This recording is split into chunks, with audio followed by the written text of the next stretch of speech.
Assalamualaikum warahmatullahi wabarakatuh. Berbagai informasi dari peristiwa yang terjadi di wilayah Sumatera Selatan pagi hingga sore hari ini, Kamis 21 Juli 2022, terangkum dalam Sumiko News.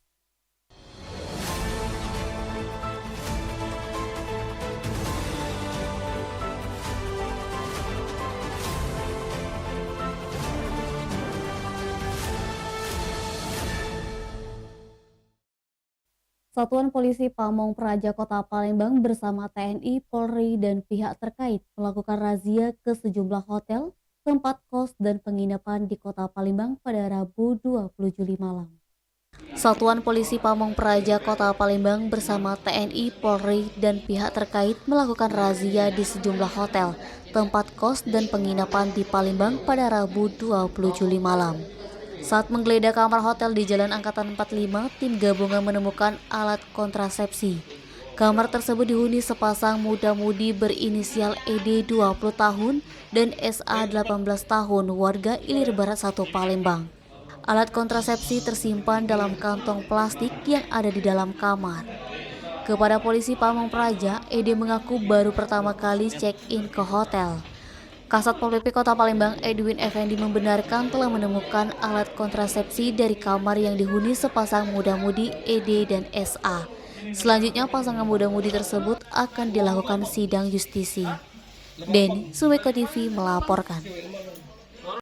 Wali Kota Palembang Haji Harnojoyo bersama Sekretaris Daerah Ratu Dewa menyampaikan duka yang mendalam atas meninggalnya Darwis 57 tahun, petugas kebersihan Dinas Lingkungan Hidup dan Kebersihan yang ditemukan tewas penuh luka tusukan oleh orang tidak dikenal di pinggir jalan Letjen Harun Sohar Palembang pada Rabu 20 Juli.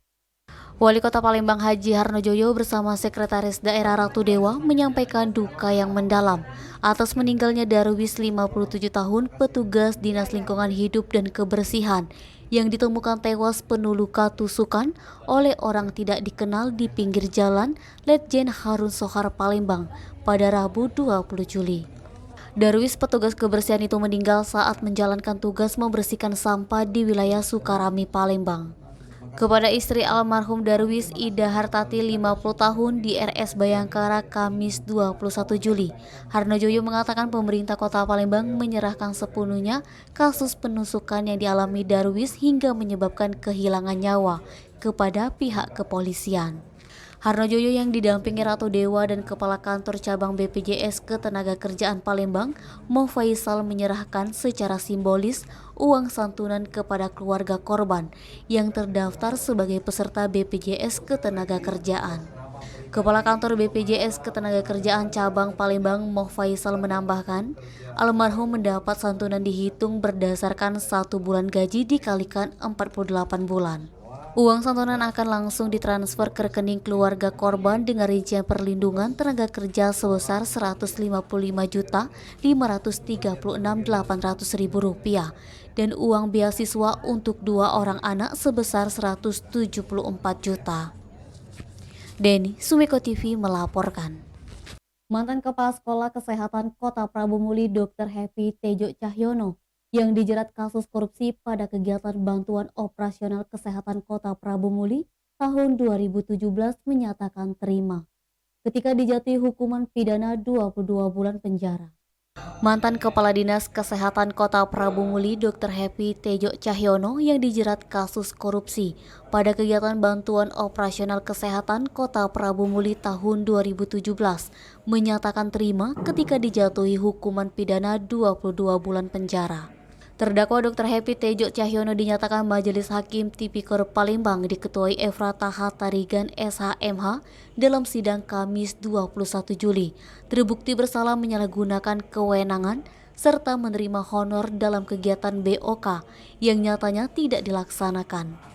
Sebagaimana diatur dan diancam pidana dalam dakwaan subsider melanggar pasal 3, Jo pasal 18 Undang-Undang Nomor 20 Tahun 2001 tentang pemberantasan tindak pidana korupsi, Jo pasal 55 ayat 1 ke 1, Jo pasal 64 ayat 1 KUHP.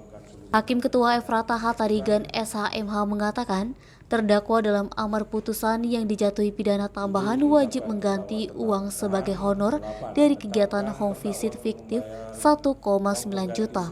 Dengan ketentuan apabila tidak dibayar maka diganti dengan pidana tambahan 1 bulan penjara.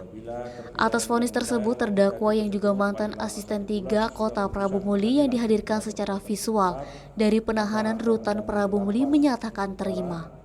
Fadli, Sumeko TV melaporkan. Perkara tindak pidana yang masuk ke Kejaksaan Negeri Ogan Komering Ilir cenderung meningkat. Kepala Kejaksaan Negeri Oki Abdi Reza Falevi, Yunus SHMH mengatakan, selama pandemi COVID-19 perkara tindak pidana asusila meningkat dibandingkan sebelumnya. Perkara asusila menduduki urutan ketiga setelah perkara tindak pidana narkotika dan pencurian. Tidak diketahui pasti apa penyebab perkara asusila di Oki meningkat, sementara untuk perkara narkotika dan pencurian memang mendominasi dari Sabang sampai Merauke. Kejari Oki menegaskan dengan tingginya perkara asusila perlu dilakukan pencegahan dan pemahaman. Dari perkara itu korbannya kebanyakan anak-anak dan dengan pelaku merupakan orang terdekat dan lingkungan rumah. Yunus mengungkapkan jumlah perkara yang telah memiliki hukum tetap atau inkrar ada sebanyak 210 perkara tindak pidana, termasuk didominasi perkara narkotika, pencurian, dan asusila. Lalu untuk sebanyak 111 perkara masuk tahap P21 dan untuk sebanyak 214 perkara sudah tahap 2 ini tinggi karena ada perkara lainnya dan perkara lama sebelum 2022 yang belum selesai. Tahap 2 adalah penyerahan tersangka dan barang bukti dari penyidik ke penuntut umum. Untuk tahap 1 atau pengirim berkas ke Kejari terdata ada sebanyak 190 perkara, kemudian ada sebanyak 97 merupakan SPDP. Niskia, Sumeko TV melaporkan. Diiming upah 500.000 untuk ambil sabu seberat 7,7 gram di lorong C Lata, Tanggo Buntung, Palembang. Terdakwa Febri Santana dan Bun Muhammad alias Gulu harus berhadapan dengan Majelis Hakim PN Palembang Kamis 21 Juli. Dua terdakwa yang keseharian bekerja sebagai buruh serabutan ini didakwa oleh Jaksa Penuntut Umum Ardi Puspita SH melakukan pemufakatan menjadi perantara dalam jual beli narkotika. Diterangkan dalam dakwaan JPU, keduanya ditangkap oleh petugas kepolisian saat operasi hunting sekitar bulan Maret 2022, yang mana saat itu para terdakwa dengan menggunakan sepeda motor melintas di kawasan Jalan Sultan Mansur, Kecamatan IB2 Palembang. Saat dibawa dan diinterogasi petugas kepolisian, terdakwa mengaku disuruh oleh seseorang bernama Bidin untuk mengambil barang haram tersebut dan diantar ke kawasan Jalan HM Riasudu, Kelurahan 8 Ulu, Palembang. Di hadapan majelis hakim diketuai Harun Yulianto SHMH, JPU menjelaskan apabila barang haram tersebut berhasil diantar, maka keduanya akan mendapatkan upah masing-masing sebesar Rp250.000.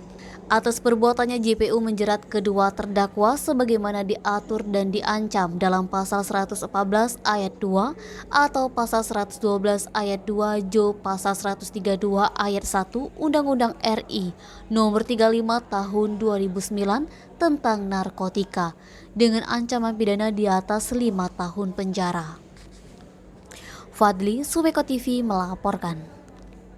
Tim gabungan Polres Ogan Ilir dan Polda Sumsel masih bekerja ekstra untuk menemukan pelaku dan motif pembunuhan terhadap calon kepala desa Betung 2 Arpani 44 tahun yang tewas ditembak dan dibacok oleh orang tidak dikenal pada Rabu 20 Juli. Kasat Reskrim Polres Ogan Ilir AKP Regan Kusuma Wardani mengungkapkan pihaknya masih mengumpulkan data dan keterangan dari sejumlah saksi-saksi.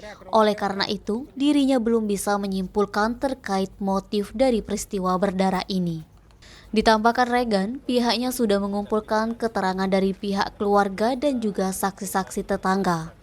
Untuk itu Regan meminta kepada masyarakat supaya memberikan waktu polisi untuk mengungkapkan kasus ini. Usai kejadian, polisi juga sudah menurunkan anjing pelacak untuk membantu pencarian jejak pelaku. Namun menurut Regan, itu belum bisa diambil kesimpulan. Eti, Sumeko TV melaporkan. Demikian Sumeko News hari ini. Jangan lupa like, komen, dan subscribe channel YouTube-nya Sumeko Official. Wassalamualaikum warahmatullahi wabarakatuh.